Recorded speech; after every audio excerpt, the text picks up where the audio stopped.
Hello, Wicked fans. Thank you for tuning in the video. This is going to be about 10-15 minute video because I'm going to go over my feedback for the No Rust for the Wicked Together update patch that we got. The sneak peek anyway. If they add another full patch notes, I will be making a part 2 of this video to go over obviously that document when we get it. But overall, I only have 2 real things that are cons, and most of the things are pros for me. I'm not going to go over the entirety of the sneak peek because I'm only going to go over the things that I have explicit knowledge in and things that I've experienced or done myself. Just so I have, a proper base to discuss the feedback of said pros and cons. So, first pro, the crafting table. So, the spinning wheels, lumber mills, and furnaces only have 2 tiers. Now, this is great with the scribe table. If you can't find them or you don't get them from either Whitaker or Danos, you'll be able to gotcha roll them on the scribe table for 3 papers each. And this will reduce the amount of RNG targets that you can hit on the gotcha table. So this is overall just a really good change. The next one that is another good pro for me in particular, because I played a lot of damage on block builds, is you now have a visual indicator of the stam regen penalty while you're holding up the shield. This is very good because you can visually see, like, hey, if I want to be able to properly block, I need to have this much bar so you don't get caught off guard and get your guard broke and then your shit ran. So this is a really good change. And now, for what my personal opinion is, the best change on this entire goddamn patch note is they removed the quad lift room in Crucible. Thank God I don't have to sit there twiddling my fucking thumbs waiting for them 4 fucking lifts to come down to kill the 4 fucking packs of mobs and the 1 singular elite on the 4th lift ever again. Fuck that room. I am so glad they removed the goddamn thing. Literally the worst zone in the entire game is that 1 singular room in the Crucible, and now it's gone. Thank God. I love you, Moon Studios, for doing this. 4th pro, unique weapon changes. Of the 3 that we have seen, in my opinion, Proudlance and Cinder and Stone look fucking immaculate on paper. I have not played them, obviously, because we don't get them until later today. These changes look fucking amazing. I am personally going to be definitely making builds and build guides on this channel for both of them when I do get the gear made and them to drop for me and for me to be able to build around them 100%. They look really, really good. Fantastic, unique changes. Love them. This one has already been covered by another content channel. The backstab changes for particularly the elites and the bruiser types. So like any of your giant gloams, giant bandits with hammers, risens, bandits, and Nith Leviathans, and giant Crucible Knights. All of those require you to break their poise before being able to backstab them. In my opinion, really good compromise for the new backstab system. Really good changes. And yes, this is technically a nerf, but in my book, it's a pro. The heal rune nerfs. I love this.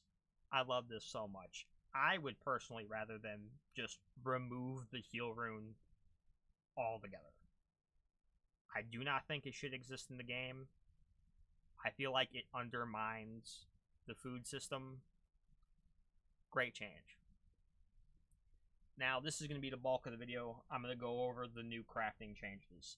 I personally do not like these at all whatsoever due to my experience in PoE.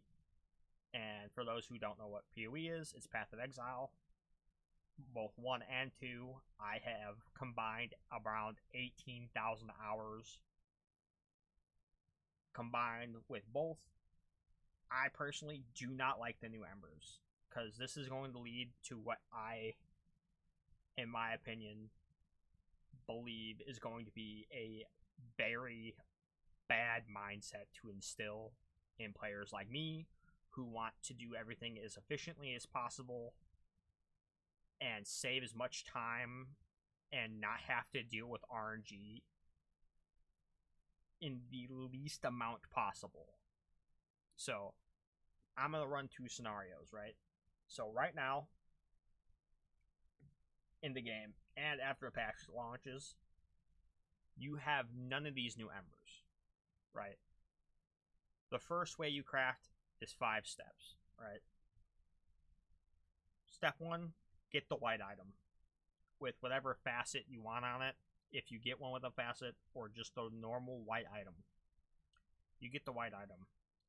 You then go to Eleanor, you go to the enchant tab, and then you pray to RNGesus. It hits purple, right? We get plagued. You pray it hits plagued, and not blue on every one of them.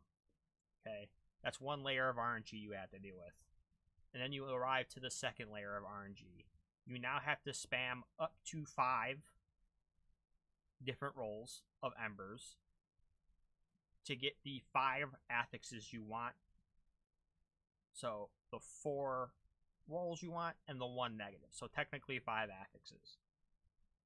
So you smash Embers until you get the 4 good rolls and the 1 negative you can live with. And you basically smash Embers and pray until you get the ones you want. That's another layer of RNG. It's a pain in the ass, right? This is the easiest step of the whole crafting process. You put the gem of your choice in there. That's it. You just put the gem in. No range, no RNG to deal with. And then, after you do that, you go get your torn sinew, your torn husk, or whatever torn material you need for your exalt. You walk your happy ass all the way to the fucking top of Sola Sacra, right? And you go to the Rookery, you talk to the cripple, Mr. Watcher, and then you slam 5 exalts and fucking pray it lands on shit you want. Okay? So you have 3 different layers of RNG that you have to fight and pray you hit the ones you want to get the ideal item that you're chasing. Okay? That's option 1. Option 2, let's say you have conservatively 5 of each new orb. You took the time, you got the end game, you ran some crucibles, did some bounty quests, got your weeklies done. You got these 5 embers, right? Of each new ember. Okay? You get the white item. You grab 1 corrupting ember. Smack it on there. No RNG involved, no 50-50. Automatic plague item. Awesome. Fantastic. 1 RNG layer gone. Now, I have 5 charged essence embers. These 5 charged essence embers have the 5 rolls I want on my item. And they're all high rolls, so I don't have to fight the RNG of that either. I pop all 5 on the item.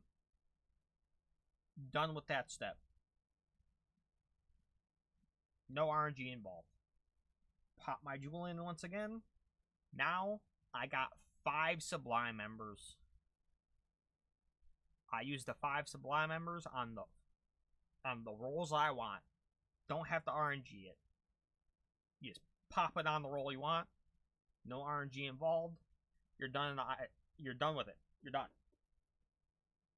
You just skipped 3 to 4 layers of RNG. Boom, boom, boom, done. Like you put together a Lego set. Out of the two options, 9 times out of 10,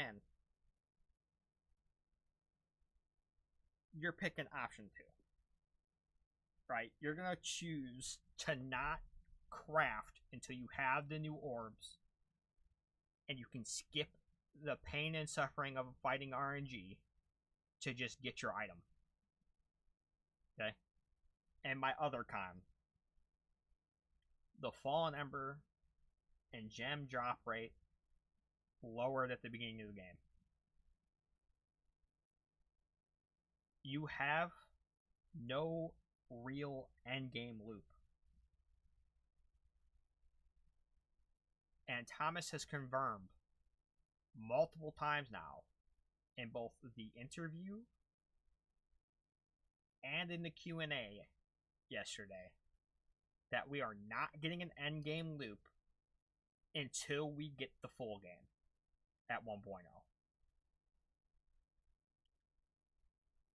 So now I have no real reliable way of getting low tier gems and Fallen Embers besides just smashing my face against Crucible.